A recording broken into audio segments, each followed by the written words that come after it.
Alexander Pérez Carrera, coordinador general de estudios de posgrado de la Facultad de Derecho y Ciencias Sociales de la Universidad Autónoma Benito Juárez de Oaxaca, quien nos hablará sobre el tema Derechos Humanos en la integración de la carpeta de investigación. El maestro Alexander Pérez es licenciado en Derecho por la Facultad de Derecho y Ciencias Sociales de la Universidad Autónoma Benito Juárez de Oaxaca y maestro en Derecho Constitucional por el área de posgrado de la Facultad de Derecho y Ciencias Sociales de la misma Universidad Autónoma Benito Juárez de Oaxaca. Está certificado internacionalmente en litigio estratégico de protección internacional de derechos humanos por el Instituto Interamericano de Responsabilidad Social y Derechos Humanos y el Instituto de Derechos Humanos de la Facultad de Ciencias Jurídicas y Sociales de la Universidad Nacional de La Plata, Argentina. Bienvenido, maestro. Bien. En primer momento, el agradecimiento a la Comisión Nacional de Derechos Humanos por la invitación e importante oportunidad de participación en esta capacitación en materia de derechos humanos a propósito o con motivo de la Recomendación 7 de 2009 emitida por la propia Comisión Nacional de Derechos Humanos. Esta actividad es sumamente importante porque se da en cumplimiento a la Recomendación 6 de esta Recomendación 7 de 2009, reitero, emitida por la Comisión Nacional de Derechos Humanos. Pero para entender con mayor eficiencia el sentido y la naturaleza de estas actividades de capacitación durante todo este día, es preciso que primero nos ubiquemos en la razón que justifica que todos nosotros estemos reunidos el día de hoy. Nosotros estamos reunidos en este espacio no por una situación circunstancial, no porque a alguien accidentalmente se le haya ocurrido. Estamos reunidos porque la Comisión Nacional de Derechos Humanos emitió una recomendación 7 de 2009 y dentro de esa recomendación, en su resolutivo sexto, ordena capacitación en materia de derechos humanos para todas aquellas personas o servidores públicos que tienen la importantísima responsabilidad respecto de la integración de carpetas de investigación tanto en el fuero común, fuero federal y en el fuero de guerra, actividad militar. Entonces, lo primero que hay que conocer, o lo primero que yo quisiera saber, es si los que estamos aquí presentes conocemos con exactitud. A ver si alguien me pudiera ayudar.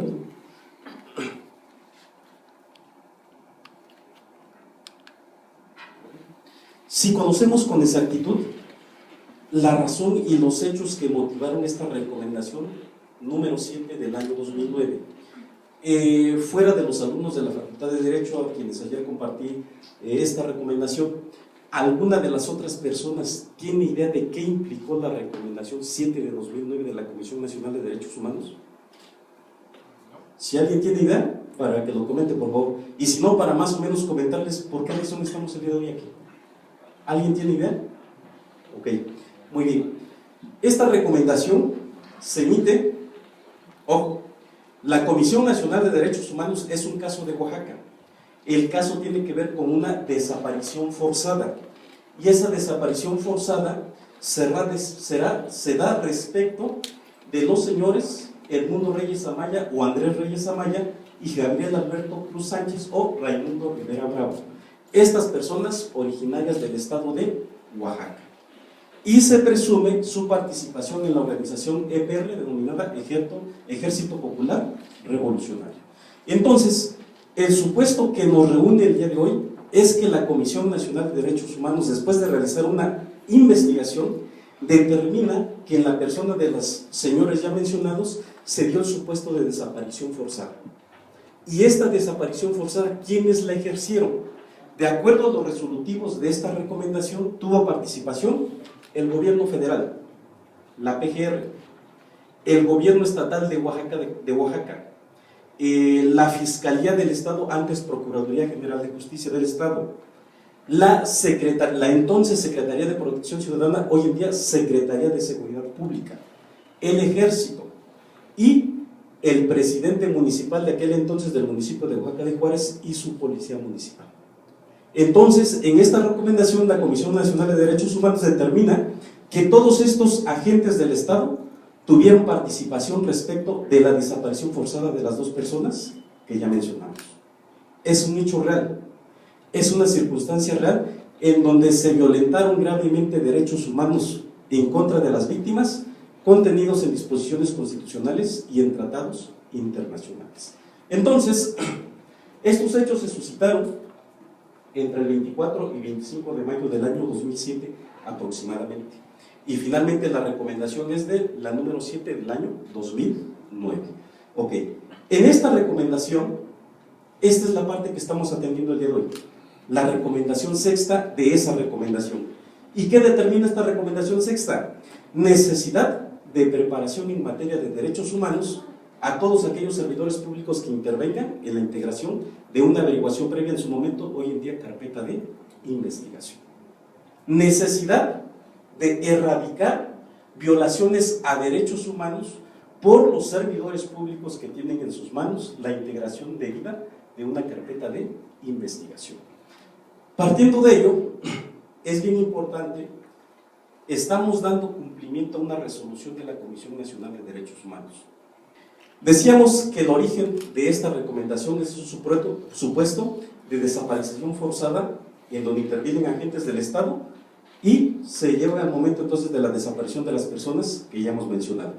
Ahora, para dar cumplimiento a esta recomendación sexta de este resolutivo de la Comisión Nacional de Derechos Humanos, hemos dividido esta exposición en dos partes. La primera parte, que la vamos a desarrollar, la primera y la segunda, en un no máximo de 50 minutos, pero finalmente en dos partes. La primera parte tiene que ver con la obligatoriedad de observancia de los tratados internacionales, porque finalmente en razón a la desaparición forzada de personas se violentaron gravemente tratados internacionales.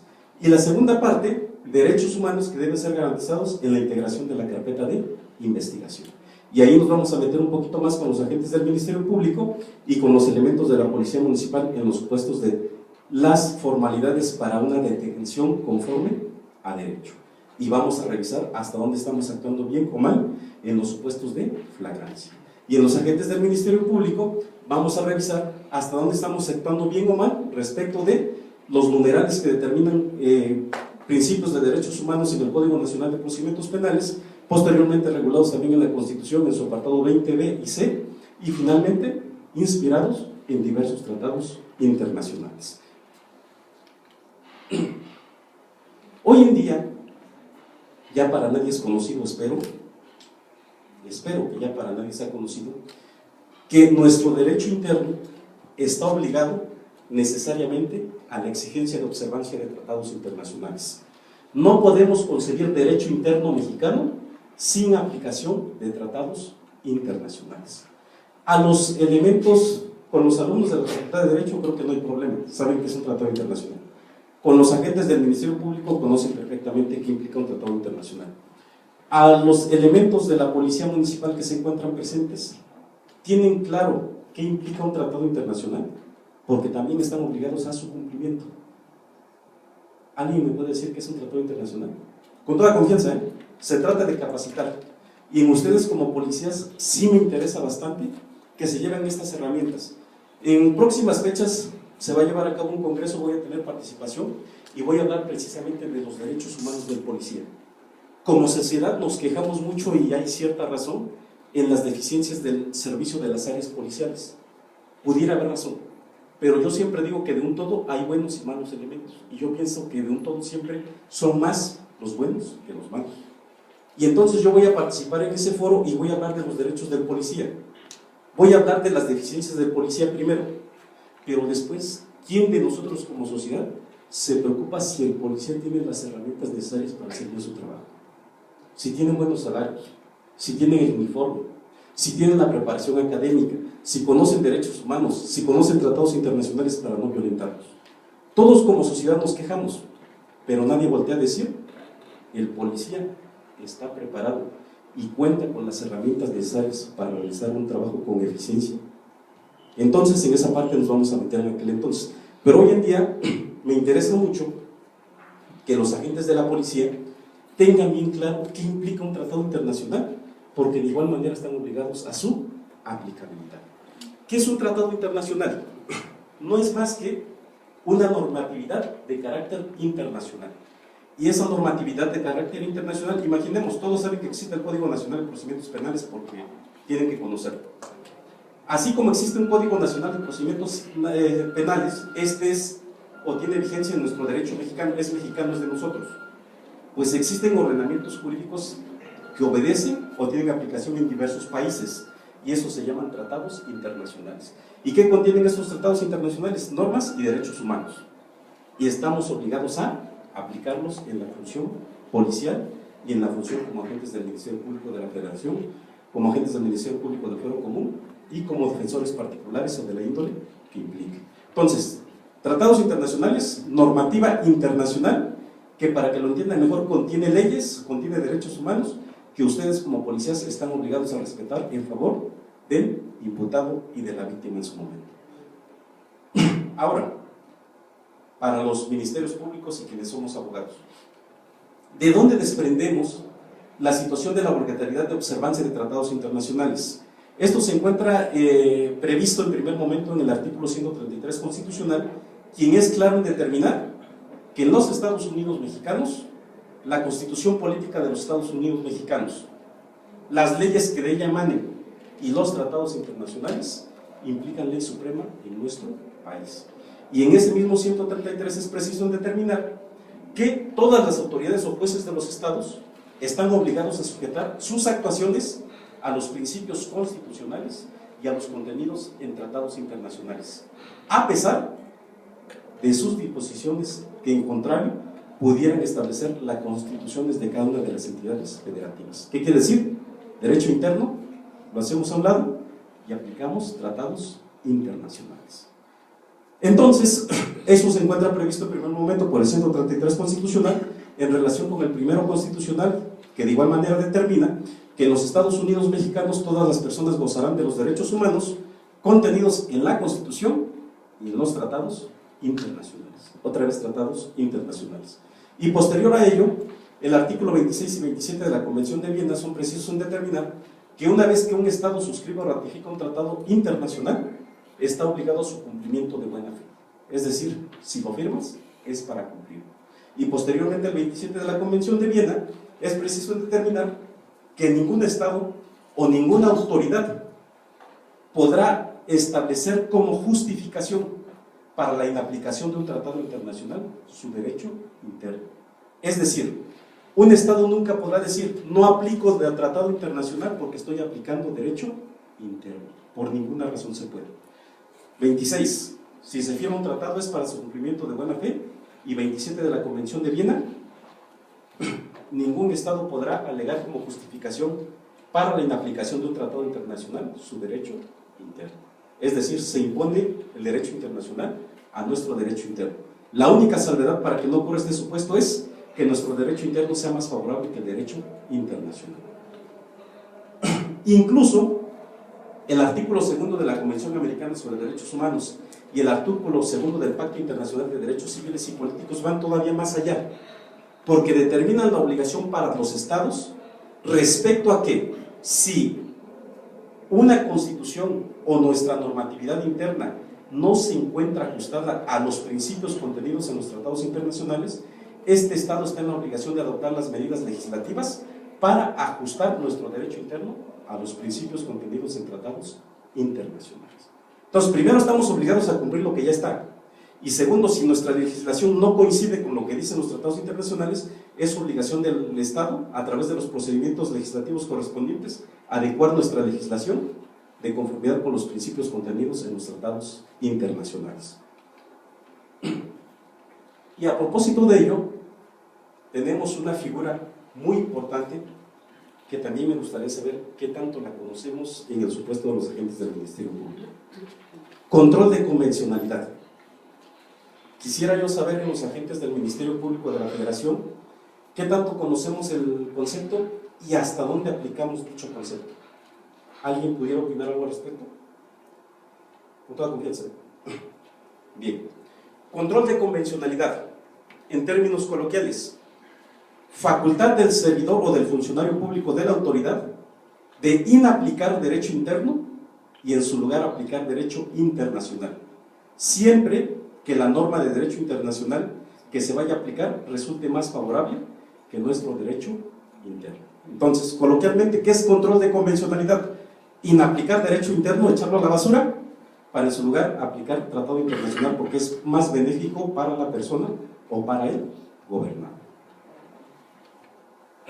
A propósito de este concepto, como antecedente histórico es bien importante mencionar que el concepto de control de convencionalidad es creación de don Sergio García Ramírez, segundo mexicano juez de la Corte Interamericana de Derechos Humanos, y esto lo hizo a través de su voto particular en el caso Mirna Machan contra Guatemala, y posteriormente, en el año 2006, en el párrafo 124 de la sentencia, en el caso Almonacid Arellano y otros contra Chile, la Corte Interamericana de Derechos Humanos en conjunto asume formalmente ese concepto control de convencionalidad. Y posteriormente, en cumplimiento a la sentencia de la Corte Interamericana de Derechos Humanos en el caso Rosendo Padilla Pacheco, a través del expediente 912 del 2010, es como la Suprema Corte de Justicia de la Nación introduce en el sistema jurídico mexicano el concepto de control de convencionalidad. A propósito, caso Rosendo Padilla Pacheco, ¿alguien tiene idea de qué se trata? De igual manera, desaparición forzada de personas. Y este supuesto sucedió en el estado de Guerrero, una persona, y quien lo desaparece o quien comete el acto delictivo fue precisamente el ejército. Otra vez, situación similar a la que da origen a la recomendación que el día de hoy estamos dando cumplimiento. Entonces, es así como la Suprema Corte, en cumplimiento a esta sentencia en el caso Rosendo Padilla Pacheco de la Corte Interamericana de Derechos Humanos, ingresa a nuestro sistema jurídico control de convencionalidad, y en su primera vertiente de control de convencionalidad ex oficio. Esa fue una primera parte. Y después llega el control difuso de convencionalidad.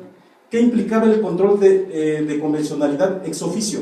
La obligación de los jueces federales de que, sin que las partes en conflicto solicitaran la aplicación de tratados internacionales, de manera oficiosa el juez federal tenía que analizar tratados internacionales y aplicarlos en favor de los gobernados, sin que las partes lo solicitaran. Obligación en directo y de oficio del juez federal. Esa es la primera parte. Pero después se empieza a hablar de control difuso de convencionalidad. Y esta es la parte que me interesa con los ministerios públicos. Control difuso de convencionalidad, obligación del Ministerio Público. Agentes del Ministerio Público, ¿ejercen ustedes en sus actuaciones control difuso de convencionalidad? Para empezar, ¿qué implica el control difuso de convencionalidad? Situación a la que estamos obligados. Ok. Control difuso de convencionalidad no es otra cosa que la obligación del Ministerio Público e incluso de las autoridades administrativas, alcaldía municipal, presidencia municipal, áreas de asuntos internos X, de en todo momento ejercer control de convencionalidad, de inaplicar derecho interno y aplicar derecho internacional cuando éste resulte más favorable a las personas. Es decir, hoy en día las actuaciones del Ministerio Público deben encontrarse sustentadas y fundamentadas en tratados internacionales. Ok. Entonces, control de convencionalidad o control difuso de convencionalidad es obligación del Ministerio Público. Aplicar normas de tratado internacional en sus resoluciones. Obligación ya. Desde el 2006, pues. Y posteriormente el 2010. Y a veces es grave porque estamos en 2018 y no entendemos bien qué es el control difuso de convencionalidad. Lo mismo, autoridades administrativas, presidentes municipales, síndicos municipales, alcaldes municipales, obligación de en todo momento sustentar sus determinaciones en tratados internacionales. Policías, áreas directivas de las policías, áreas jurídicas, en todo momento están en la obligación de determinar las conductas que ustedes realizan en ejercicio de sus funciones en tratados internacionales. Si no lo hacen así, hay responsabilidad respecto de violación de derechos humanos. Y a propósito de los tratados internacionales, para entender la importancia de los mismos, la recomendación que el día de hoy nos reúne respecto de la desaparición forzada de personas, encontramos que en la misma se violentan diversos tratados internacionales, y por excelencia el primer tratado internacional que se violenta es la Convención Interamericana sobre Desaparición Forzada de Personas, en su artículo 2. Es el primer tratado internacional que se violenta con la desaparición forzada. Y posterior a ello, tal y como lo determinó la CNDH en su resolución, se violenta de igual manera el Pacto Internacional de Derechos Civiles y Políticos, la Convención Americana sobre Derechos Humanos, Declaración sobre la Protección de todas las personas contra las desapariciones forzadas, Declaración Universal de Derechos Humanos, Declaración sobre los Principios Fundamentales de Justicia para las Víctimas de Delitos del Abuso de Poder, Código de Conducta para Funcionarios encargados de hacer cumplir la ley, Convención Interamericana sobre Desaparición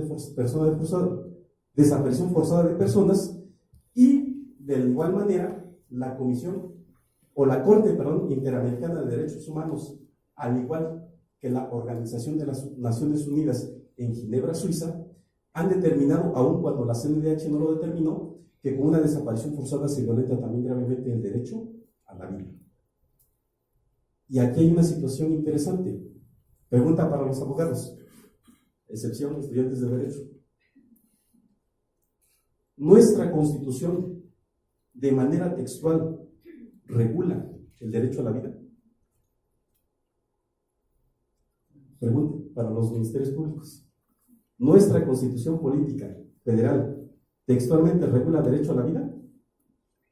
No lo regula. Es raro. Es un derecho humano primario, indispensable para el ser humano. Y resulta que nuestra Constitución no lo regula, a diferencia de otras constituciones del mundo que sí lo regulan. Y cuando vamos a esta situación de encontrar si está regulado o no el derecho a la vida en nuestra Constitución, lo más cercano que encontramos es, a contrario sensu, la situación de la privación de la pena de muerte.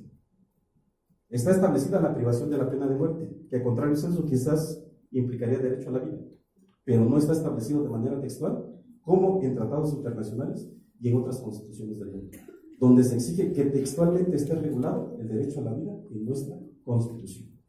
Y a este respecto, respecto del derecho a la vida, estos se encuentran regulados en el artículo 4 de este tratado internacional y en el 6º de la Convención Americana sobre Derechos Humanos, el artículo 4 y el artículo 6º del Pacto Internacional de Derechos Civiles y Políticos. Y entonces, de conformidad con la jurisprudencia de la Corte Interamericana, cuando en nuestro Estado mexicano tenemos que defender estos supuestos al no estar regulados en nuestra Constitución, tenemos que acudir a estos tratados internacionales, Convención Americana sobre Derechos Humanos y Pacto Internacional de Derechos Civiles y Políticos. Respecto de la desaparición forzada, se violentaron tratados internacionales, pero también se violentan disposiciones constitucionales. Y estas disposiciones constitucionales regulan derechos como son derechos de libertad, integridad personal, legalidad, seguridad jurídica, acceso a la justicia, defensa y debido proceso. Son disposiciones de nuestro derecho interno que resultan violentadas con una desaparición forzada de personas. Si se dan cuenta, aquí no encontramos el derecho a la vida. ¿Y por qué no lo encontramos? Porque no está regulado en nuestra Constitución.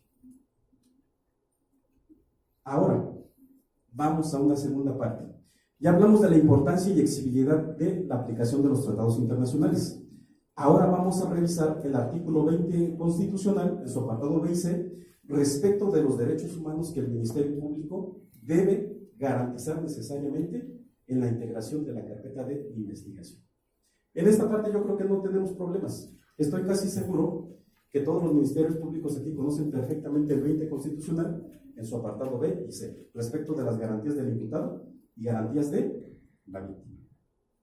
Entonces, de manera muy rápida, porque además ya fue tocado, derechos que deben resguardarse: presunción de inocencia, derecho a declarar o guardar silencio según la decisión del imputado, derecho a que se le informe tanto en el momento de su detención como en su comparecencia ante el Ministerio Público o el juez los hechos que se le imputan, derecho a que se le reciban testigos y demás pruebas, derecho a ser juzgado en una audiencia pública, eso tiene que ver más con el proceso, derecho a que les sean facilitados todos los datos que obren en la carpeta de investigación y derecho a una defensa adecuada por abogado.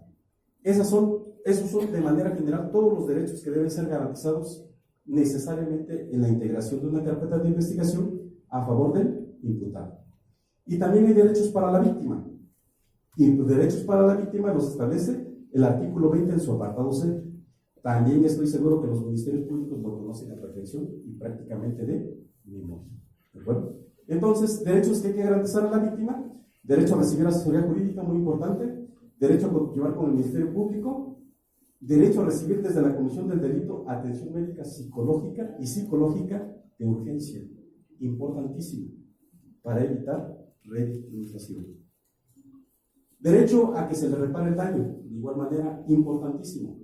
Derecho al resguardo de su identidad, muy importante. Importante, obligación del Ministerio Público. El Ministerio Público deberá garantizar la protección de víctimas, ofendidos, testigos y en general de todos los sujetos que intervienen en el proceso. Obligación del Ministerio Público. Derecho a solicitar medidas cautelares y derecho a impugnar ante autoridad judicial las omisiones del Ministerio Público en la investigación de los delitos. Es decir, si la víctima no está de acuerdo con lo que está haciendo el Ministerio Público, tiene su derecho de impugnación ante los jueces federales. Ok. Ya vimos artículo 20 constitucional, apartado A, y determina las garantías del imputado. Apartado B, perdón. Vamos al 20 constitucional, apartado C, y ya vimos todas las garantías o derechos humanos que deben ser garantizados en la carpeta de investigación a favor de la víctima. Esto no tiene mayor problema, es estrictamente 20 constitucional, apartado B, y 20 constitucional, apartado C. Esta parte es la que me interesa. Derechos humanos reconocidos en tratados internacionales a favor del imputado. Esto sí es importante, agentes del Ministerio Público y policías que están presentes en esta capacitación. Principio de presunción de inocencia. Este principio lo tenemos regulado de igual manera en el Código Nacional de Procedimientos Penales, se encuentra establecido en el apartado B del 20 constitucional y lo regulan los siguientes tratados internacionales.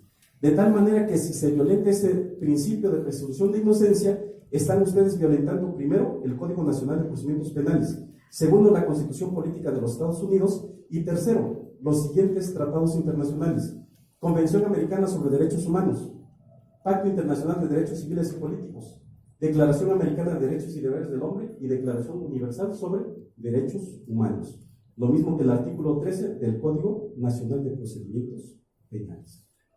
¿Y qué implica la presunción de inocencia? Vamos a abundar en ella en sus dos vertientes más importantes. Primero, en su vertiente de tratar como inocente al imputado hasta que no se demuestre lo contrario. Es decir, una vez que el Ministerio Público o los policías realizan la aprehensión de una persona, lo ponen a disposición del Ministerio Público, en todo momento esta persona debe ser tratada como inocente hasta que en razón al proceso se determine lo contrario. Si ustedes desde el momento de la detención lo están tratando ya como delincuente o como culpable, le están violentando un derecho respecto del principio de presunción de inocencia. Entonces ello implica la obligación del policía de llevar a cabo una detención respetando absolutamente los derechos de la persona. Debido proceso y defensa adecuada. De igual manera se encuentra inserto en el Código Nacional de Procedimientos Penales y en la Constitución Política de los Estados Unidos Mexicanos y en tratados internacionales. ¿Qué implica el debido proceso?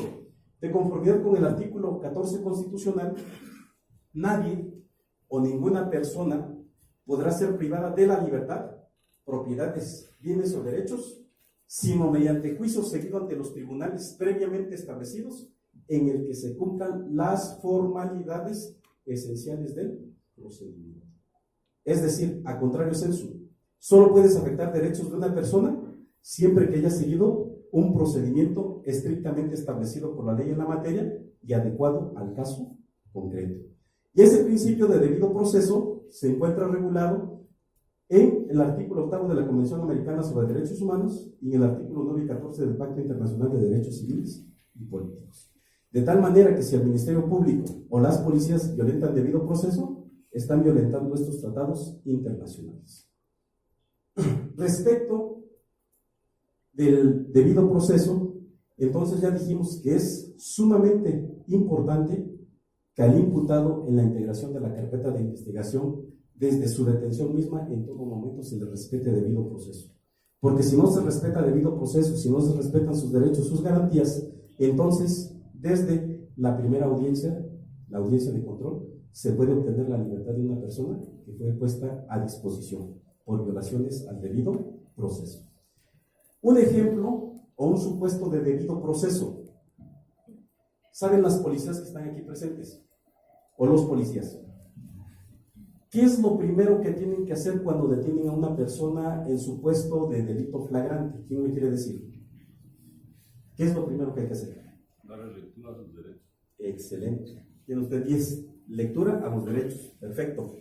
Eso es importantísimo. Ahora vamos un poquito más allá. ¿Me puede usted decir qué derechos tiene el imputado?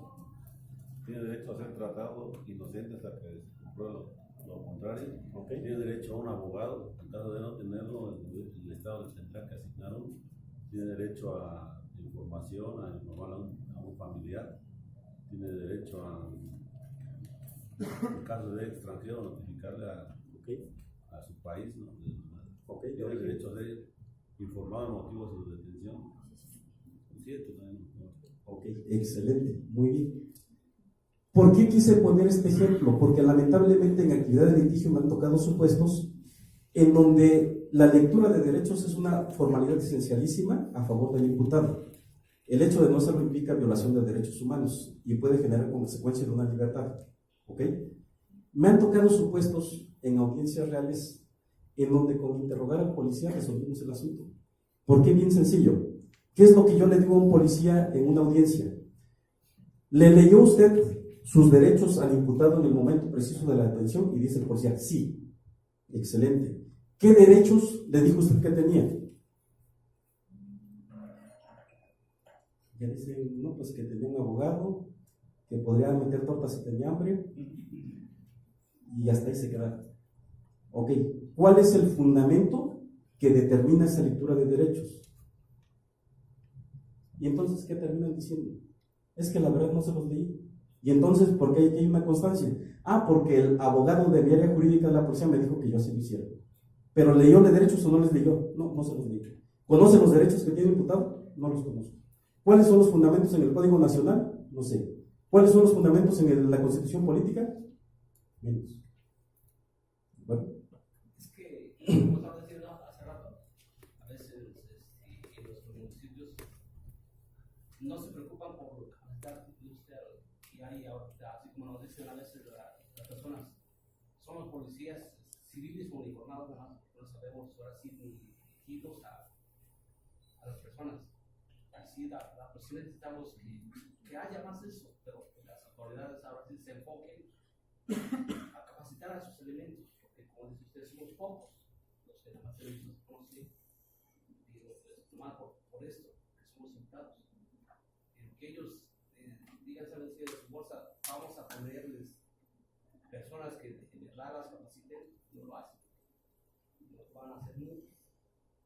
Y pues, precisamente es que esto les pasa, que la ciudadanía desconfíe de nosotros y que no nos tenga confianza. Eso es importantísimo. Tal vez si no tanto que desconfíen, sino que no tengan, nos toman como un chiste, ya no como autoridades. Lamentablemente en estos tiempos eso es lo que ya está pasando. Y se está dando ya bastante en todos lados, no nada más aquí en Oaxaca, en cualquier estado de la República Mexicana ya lo toman como un chiste. Fíjense qué importante lo que ustedes acaban de comentar. Y por eso era bien importante que el alcalde municipal no se fuera. Porque ellos necesitan escuchar lo que ustedes están diciendo para eficientar su servicio. Y lo están diciendo en pro de eficientar, no de afectar. Y es correcto. Ustedes requieren una capacitación constante para ser los peritos, por lo menos en la situación de la lectura de derechos, en el momento que realizan o practican la detención de una persona. Porque si no llegan a una audiencia del sistema acusatorio, se acabó todo. En la primera audiencia, ¿de acuerdo? Entonces, ¿qué es lo ideal que necesariamente ustedes como policías deben llevarse de tarea? Aprenderse de memoria necesariamente el 20 constitucional en su apartado B y en su apartado C. De tal manera que el día de mañana, cuando a lo mejor nos encontremos a una audiencia y yo les diga, ¿le leyó usted sus derechos? Me digan, sí. ¿Qué derechos le asiste? Son estos. ¿Con fundamento en qué? Con fundamento en el 20 constitucional y con fundamento en el numeral tal del Código Nacional de Procedimientos Nacionales. Y si se quieren ver más interesantes, me van a decir, además de con fundamento, en el 8º de la Convención Americana sobre Derechos Humanos y el 9 y 14 del Pacto Internacional de Derechos Civiles y Políticos. Así tendré que contestar. ¿De acuerdo? Entonces, para ustedes, señores policías, importantísimo, 20 constitucional de memoria, revisar el numeral relativo en el Código Nacional de Procedimientos Penales, y aquí está. Si alguien de ustedes, ahorita buscamos el mecanismo para que les pueda yo compartir todas estas diapositivas y se las puedan quedar. ¿Qué tratados internacionales protegen estos derechos? 8 de la Convención Americana sobre Derechos Humanos y 9 y 14 del Pacto Internacional de Derechos Civiles y Políticos. ¿Ya quedó para los policías claro? Ustedes son los que en realidad me interesan más en esta actividad, al igual que los ministerios públicos, pero ellos por el grado de preparación, pues entendemos un poquito mejor lo que estamos platicando. Ustedes son muy importantes para la operatividad del sistema penal acusatorio. Ustedes son el corazón de este sistema. De ustedes van a depender muchas sentencias condenatorias cuando así tengan que ser, y van a depender también muchas de sentencias absolutorias cuando así tengan que ser, conforme a derecho. Ahora vamos a revisar derechos humanos reconocidos en tratados internacionales a favor de la víctima. Ya dijimos, todos estos derechos se encuentran establecidos en el Código Nacional de Procedimientos Penales, se encuentran establecidos en la Constitución, y ahora vamos a ver qué tratados internacionales los regulan. Derecho a un asesor jurídico. Esto es importantísimo. Así como el Estado está en la obligación de proporcionar un defensor al imputado cuando sea el supuesto, también está en la obligación de proporcionar un asesor jurídico. ¿Y ello con qué tiene que ver? Con el hecho de que todas las personas son iguales ante la ley y todas las personas deben tener igualdad de protección de la ley. Esos son los tratados internacionales que los sustentan, y en concreto resultan el 24 de la Convención Americana sobre Derechos Humanos y el 26 del Pacto Internacional de Derechos Civiles y Políticos. Derecho a la reparación del daño. Artículo 10 de la Convención Americana sobre Derechos Humanos. Debe haber reparación del daño. Esto es bien importante. Y ojo, señores agentes del Ministerio Público, ojo, señores policías, ojo, jueces. Nuestro derecho interno como tal no lo tiene regulado, y en la mayoría de los supuestos los abogados lo desconocemos, pero hay de tratados internacionales que sancionan severamente a aquella persona que haya emitido una sentencia condenatoria por un error judicial. ¿Ello qué implica? Que si un juez por error judicial emitió una sentencia condenatoria, esa víctima en su derecho tendrá derecho a una reparación del daño, a ser indemnizada. Y eso lo determina el artículo 10 de la Convención Americana sobre Derechos Humanos y el artículo 14, numeral 6 del Pacto Internacional de Derechos Civiles y Políticos. Indemnización a la víctima por error judicial. Si un juez cometió un error, va a tener una obligación de indemnización. Y en primer momento, de acuerdo con instancias internacionales, esa obligación o esa condena va a ser para el Estado mexicano.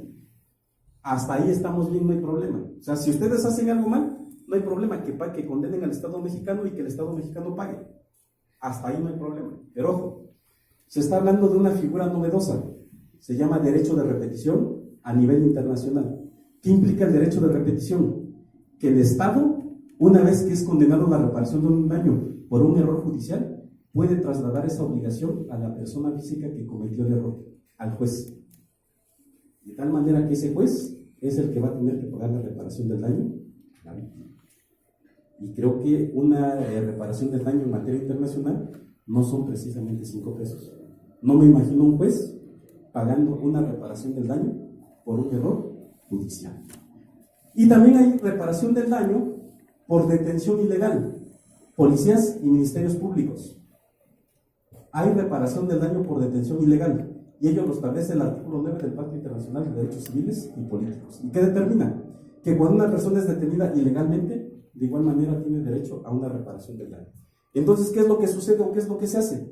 A lo mejor ustedes como policías, un mando superior les da la instrucción para privar ilegalmente de la libertad de una persona, pero también puede suceder que les diga, si no lo haces, adiós, nos vemos. ¿Y qué es lo que ustedes tienen que hacer? Obedecer la instrucción aunque sea contraria al derecho, por salvaguardar una situación laboral. Y entonces cometen la conducta indebida. Va a llegar el momento en nuestro derecho interno los va a proteger, todo el derecho de México los va a proteger, pero cuando la víctima se salga a supuestos internacionales ante la Corte Interamericana de Derechos Humanos o ante la Organización de Naciones Unidas en Ginebra, Suiza, entonces en materia internacional sí se condena al Estado mexicano. Y es ahí cuando o la Corte o la ONU ordena la reparación del daño. Y es ahí cuando las autoridades de México ya no pueden hacer nada por ustedes. ¿Y qué es lo que van a hacer en la mayoría de los supuestos? Ejercer derecho de repetición, trasladar esa obligación del Estado a la persona física. Entonces, cuidado policías, cuidado agentes del Ministerio Público. Detenciones ilegales, reparación del daño. Por último, evitar la revictimización. y esto lo establece el artículo 5 de la Convención Americana sobre Derechos Humanos respecto del derecho a la integridad personal física, psíquica y moral de las personas, y el artículo 11 de la Convención Americana sobre Derechos Humanos respecto de la protección de la honra y la dignidad. Entonces, estos son todos los tratados internacionales que protegen los derechos humanos en la integración de la carpeta de investigación a favor del imputado o a favor de la víctima. Y por último, y con esto nos despedimos, ¿en qué responsabilidades pueden incurrir los servidores públicos por violentar derechos humanos contenidos en la legislación desde nuestro derecho interno y en tratados internacionales? ¿Pueden ustedes, por indebido ejercicio de funciones, incurrir en responsabilidad administrativa que va desde una amonestación privada hasta la inhabilitación? Pueden incurrir en responsabilidad penal según el supuesto del delito que se trate. Y lo más grave, con sus conductas ustedes pueden generar que el Estado mexicano en materia internacional adquiera alguna responsabilidad por violación de derechos humanos. Ejemplo, caso Selvas contra México, comúnmente conocido como caso Atenco. Todos sabemos qué es caso Atenco. Hoy en día este asunto se está ventilando en la Corte Interamericana de Derechos Humanos. Casi estoy seguro que va a ser con sentencia condenatoria contra México. ¿Quiénes intervinieron? Policías de toda índole, policías federales, ejército, policía municipal, policía estatal, etc. Caso Rosendo Radilla Pacheco, fue condenado en México. ¿Quiénes intervinieron en la desaparición forzada? Agentes, o más bien elementos del ejército mexicano. Y eso que está haciendo la Corte Interamericana de Derechos Humanos, lo mismo que la Organización de las Naciones Unidas en Ginebra, Suiza, se llama responsabilidad internacional en contra de los estados. Entonces, las conductas u omisiones de ustedes como agentes del Ministerio Público y de ustedes como policías pueden generar que el Estado mexicano incurra en una responsabilidad internacional y en consecuencia tenga una sentencia condenatoria y en consecuencia sea condenado a la reparación del daño a favor de las víctimas posibles.